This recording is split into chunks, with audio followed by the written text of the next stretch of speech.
Good morning, students. So, beta, it's geography, and in geography, beta, chapter 5 minerals is going on. So, beta, explanation of chapter 5 mineral is uh, nearly most of the done. Now, here, beta, the second last topic comes types of mining. So, let's see, beta. The crust of the earth is made up of rocks and minerals. आप तो ये जानते ही हैं बेटा कि जो earth crust है, crust क्या होता है कि the top most layer of the earth which we can see, जिसको हम देख सकते हैं, okay, that layer is called crust and that is made up of rocks and minerals. We have to extract the minerals from earth crust. जो भी minerals होते हैं वो हम अर्थ क्रस्ट से ही एक्सट्रैक्ट करते हैं. एक्सट्रैक्ट मीन्स हम रिफाइन करके निकालते हैं. The process of extracting minerals from the earth crust is called mining. जब हम अर्थ क्रस्ट से मिनरल्स को हम एक्सट्रैक्ट करते हैं तो उस प्रोसेस को माइनिंग कहते हैं बेटा. ये एक ओरल क्वेश्चन भी हो सकता है. Okay, what is mining? So बेटा, different techniques are use for extracting minerals depending upon the depth at which the minerals occur. So बहुत सारी टेक्निक्स हैं बेटा मिनरल्स को एक्सट्रैक्ट करने के लिए, निकालने के लिए, और ये डिपेंड करता है जो टेक्निक्स हम या मेथड्स यूज़ करते हैं, तो ये डिपेंड करता है कि कौन सा मिनरल कितनी डेप्थ में, कितनी गहराई में है. According to the presence of the mineral, okay, inside the earth, we use the different techniques to extracting the minerals from earth crust. Now beta, in the beginning, शुरू में क्या हुआ था? Man used to dig minerals from the upper part of the earth crust. पहले बेटा इतनी machines और इतनी टेक्निक्स नहीं हुआ करती थी, तो जो मैंस होते थे, मीन्स हम लोग होते थे एंशिएंट टाइम में, क्या करते थे कि खोद के निकालते थे. जो अर्थ क्रस्ट है उसको हम खोद के निकालते थे. Now he does it even from great depths. अब क्या है, अब जो है हम बहुत ही गहराई से भी निकाल सकते हैं. अर्लियर ही use to perform all the activities mining himself. पहले क्या होता था कि जितनी भी माइनिंग की एक्टिविटीज़ होती थी वो खुद ही करनी पड़ती थी, मतलब मैनुअल करते थे. अब क्या है, now the minerals are being obtain in large quantities and in a short time with the help of huge and automatic machines. अब क्या है बेटा, जो मिनरल है या जो हम ऑब्टेनिंग करते हैं या जो हम एक्सट्रैक्टिंग करते हैं मिनरल्स को अर्थ क्रस्ट से, तो हम उसको लार्ज क्वांटिटी में करते हैं और बहुत ही जल्दी हो जाता है, शॉर्ट टाइम में ही, क्योंकि हमारे पास बहुत बड़ी बड़ी ऑटोमेटिक और ह्यूज मशीन्स अवेलेबल हैं. ना बेटा, when the mineral ores are located very close of the earth surface. जैसे कि होता है कि जब कोई मिनरल बेटा बहुत ही कम गहराई में, मतलब ज़्यादा गहराई में अगर नहीं है और ऊपर ही अवेलेबल है, then the rocks of soil cover is removed. तो क्या करते हैं कि जो ऊपर की जो सॉइल कवर होती है उसको हम हटा देते हैं. And the ores are excavated by digging और कटिंग. हम उनको फिर काट के या खोद के जो है मिनरल्स को निकाल लेते हैं. It is called the open cast mining और क्वेरिंग. इसको हम क्या कहते हैं, ओपन कास्ट कहते हैं या क्वेरिंग मेथड कहते हैं. Now in shaft mining, shaft mining में क्या होता है, वर्टिकल और slanting shafts and horizontal tunnels are mad.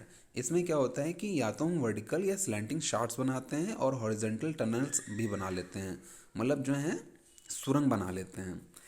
All these are interconnected with large corridor. और जितनी भी ये होते हैं सब एक दूसरे से कनेक्ट होते हैं. The lifts are use to bring the ores to the surface. The shaft mining is costlier than the open cast mining. और बेटा लिफ्ट से हम सारे मिनरल्स को ऊपर लाते हैं, और ये जो शाफ्ट माइनिंग है वो ओपन कास्ट माइनिंग से थोड़ी कॉस्टलियर भी पड़ती है. Petroleum and natural gas are found at the great depth below the surface of the earth. Deep wells are needed to bring them out. This is called drilling. अच्छा बेटा, जो petroleum और natural gas है ये बहुत ही ज़्यादा गहराई में है. जो अर्थ क्रस्ट है उसकी बहुत ही ज़्यादा गहराई में है, तो इसके लिए हम कुएँ खोदते हैं बेटा, ठीक है ना. और this method is called drilling. Now बेटा next topic comes conservation of minerals. Means हम मिनरल्स को कैसे बचा सकते हैं. The minerals are non renewable resources. जो मिनरल्स होते हैं वो नॉन रिन्यूएबल रिसोर्सेज हैं. आपको पता ही है कि हम इनको रिन्यू नहीं कर सकते हैं, मीन्स ये दोबारा फॉर्म नहीं हो सकते हैं, ये लिमिटेड हैं. The indiscriminate and wasteful mining can exhaust the minerals resources. जैसे कि हमें बेटा जितनी ज़रूरत है उससे ज़्यादा अगर हम कर रहे हैं और अगर मिनरल्स को हम माइनिंग कर करके निकाल रहे हैं और वेस्ट कर रहे हैं, तो ये बहुत जल्दी ही ख़त्म हो जाएंगे. The demand for minerals is constantly increasing due to the ever increasing demands of the agriculture and industrial sectors. अच्छा, जो भी मिनरल्स हैं बेटा, हर एक मिनरल की जो है डिमांड बढ़ रही है, क्योंकि बेटा एग्रीकल्चर और इंडस्ट्रियल सेक्टर्स में इनका बहुत ज़्यादा यूज़ होने लगा है। Thus it is important to make proper use of minerals and conserve them as far as possible. तो हम इनको ऐसे यूज़ करें बेटा कि ये लॉन्ग टाइम तक चल सकें, ठीक है ना। So following are some steps to have been suggested. अच्छा, क्या हम कर सकते हैं, कौन कौन से स्टेप्स हम ले सकते हैं जिससे कि हम मिनरल्स को कंजर्व कर सकते हैं।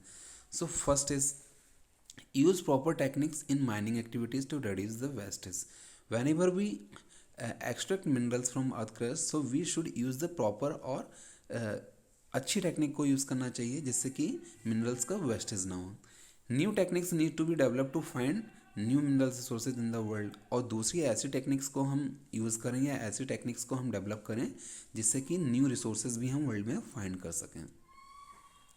नाउ बेटा the minerals should be use more efficiently. अब मिनरल्स को हम बहुत अच्छी तरीके से और बहुत ही केयरफुली यूज़ करना चाहिए। Encourage recycling wherever possible. अच्छा बेटा, जो रिसाइकलिंग है उसको भी इनकरेज करना चाहिए, जैसे कि हम पुरानी चीज़ों से भी हम जो है नई चीज़ों में उनको यूज़ ला सकते हैं। तो रिसाइकलिंग को क्या करना चाहिए, बहुत ही ज़्यादा बढ़ावा देना चाहिए। Proper management of mines can help in the increase production. जब हम माइंस को जो है प्रॉपर मैनेजमेंट करेंगे तो उससे प्रोडक्शन भी अच्छा बढ़ता है, और जब प्रोडक्शन अच्छा बनेगा तो बेटा जो है डिमांड भी पूरी हो जाएगी और मिनरल्स भी वेस्ट नहीं होंगे। Mines can be saved from collapsing by use modern and efficient infrastructure. मतलब जो भी माइंस होती हैं, कभी कभी क्या होता है कि माइंस बेटा कोलेप्स में ढह जाती हैं। ढह मीन्स वो आपस में जो है मिलके जो है ढह जाती हैं, जैसे कभी कभी गड्ढा अचानक नहीं हो जाता है, तो उसको जो है दूर करने के लिए हमें जो है अच्छा इंफ्रास्ट्रक्चर का यूज़ करना चाहिए, जो मशीन्स वगैरह हैं।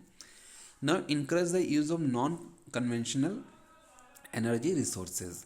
अब बेटा हमें ऐसी एनर्जी रिसोर्सेज का यूज़ करना चाहिए जो बेटा कन्वेंशनल ना हो, मतलब जिनको बचाने की ज़रूरत ना हो, जैसे कि सच है सोलर पावर। अब सोलर पावर तो बेटा रोज ही रिन्यू होती है, आप देखते हो आज सनसेट होता है कल सनराइज़ हो जाता है, आज सनसेट होता है कल सनराइज़ हो जाता है। तो सोलर पावर जो है वो बेटा उसको हम बहुत ज़्यादा तक हमेशा वो रिन्यूअल है, मतलब जो है वो रोज़ ही रिन्यू हो जाता है, ठीक है। और विंड पावर है, बायोगैस हैं, तो ये ऐसे रिसोर्सेज हैं एनर्जी के जिनसे जो बेटा रिन्यूअल है, और ये लिमिटेड नहीं है, अनलिमिटेड है। ओके, सो इनको हमें यूज़ करना चाहिए। If we are able to conserve the mineral and power resources then the economic development of our country will be secured even for the future generation also। तो बेटा ये तो एकदम बात सही है कि अगर हम पावर रिसोर्सेज को, मिनरल्स को सही से यूज़ करें और उनको कंजर्व करें तो क्या होगा कि जो हमारी फ्यूचर की जनरेशन्स हैं ना, सो उनके लिए भी हम वो रिसोर्सेज को बचा के रख सकते हैं और हमारी कंट्री का डेवलपमेंट भी होगा, ठीक है ना। सो बेटा आप इन टॉपिक्स को प्रिपेयर कीजिएगा, और आपका होमवर्क है बेटा to find the exercise of this chapter. Alright, thank you, have a nice day बेटा। And the explanation of this chapter has been done beta. Now you have to find the exercises, and you know that I explained the whole chapter beta, so that you can find the exercise yourself and you can understand and learn the exercise yourself. All right beta, thank you, have a nice day.